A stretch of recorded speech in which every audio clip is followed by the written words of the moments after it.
Here's how to know if you are the problem in your relationship. Number 1, you're always threatening to leave. How do you possibly expect to have a stable relationship when you're constantly bringing up the possibility of you leaving when things get a tad bit difficult or you don't get your way? Oh, I'm leaving. I'm going to my mom's house. I'm out of this. I'll get someone else. I'll tell you what, you're toxic. Number 2, you tear down more than you build up. If you're constantly looking at what your partner isn't doing, that's a problem. Your husband comes home from work and you don't greet him. You don't even thank God that he made it home safely. The first thing that you do when that man walks through the door is scold him. You scold him because he left his shoes in the walkway. You scold him because he walked past the hanger that he saw on the floor and didn't pick up. You scold him because you have a superiority complex and the thought of making someone else feel less than makes your teeth white.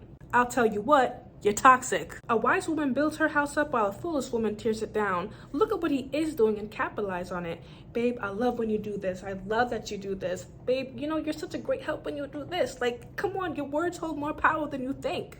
Number 3, you hold grudges, and oh, you hold them well. If you can't forgive your partner for the mistakes that they've made in the past, you're gonna have a hard time going through life. We're constantly learning in life, so we're bound to make mistakes, but learn from them, don't hold them against people. And stop using words like always and never because of single events. Oh, you always do this, you never do this.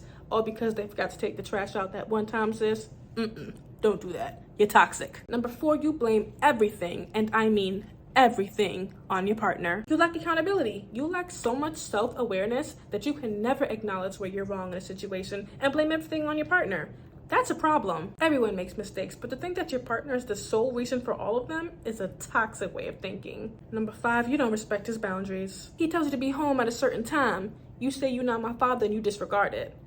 He tells you he doesn't feel comfortable with you wearing a certain outfit. You go out and you wear it anyway because you think you're big and grown and nobody can tell you nothing. Your bio says Proverbs 31 woman, but how can his heart safely trust in you if his words hold no weight to you?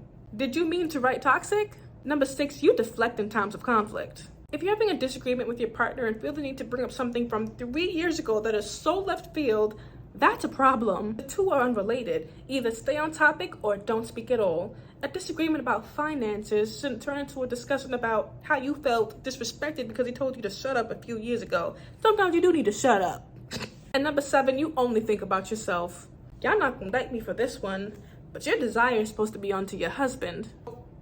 You think I'm talking out my neck? Oh no, that's Bible, honey. Genesis 3:16, and thy desire shall be unto thy husband, and he shall rule over thee. And that simply means it's no longer about me. Like, my aim is to please him. I make sure that he's good physically, mentally, emotionally, and I know that by doing so, my needs are gonna be met as well. I'm so busy looking out for him, and he's so busy looking out for me. How is it that no one's needs are being met? It's not slavery, it's not oppression, it's God's order of things. Submit unto your husband, heavy on the husband, as unto the Lord. There's no gray in that. It's clear as day to me. And that concludes today's video, guys. Did I hit a nerve on anybody? If any of what was said today resonates with you, fear not. That's why we have discussions like this so we can learn from them and better ourselves for the future. What are some other topics that you'd like me to dive into? Let me know in the comment section below, and Lord will, I'll see you in the next one, guys. Shalom.